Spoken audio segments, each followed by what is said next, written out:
What if the very thing that you're praying for, the very thing that you're asking God for, the very thing that you are desperately seeking God on, what if He gives it to you and it looks nothing like how it's supposed to look? What if it looks nothing like what you are envisioning it to look like?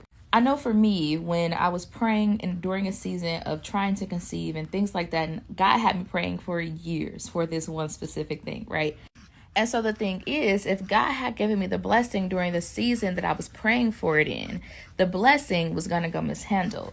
It was going to be compromised. And that could have been because of many different reasons. Maybe because it was the people that I was hanging around. Maybe because it's some habits that I still had that I needed to grow from. Maybe it's some internal growth God had to do in me before making me a parent. And now I've said this before, God prepared me to be a mother before I stepped into that role. He had to make sure that once He gave me the blessing, I would handle it correctly. So all in all, I want us to understand two things about this. One, make sure your prayers are aligned with God's will. If they're not aligned with God's will, you're not going to get as quick of a turnaround on those prayers and those blessings because it's not matching the season that you need it in.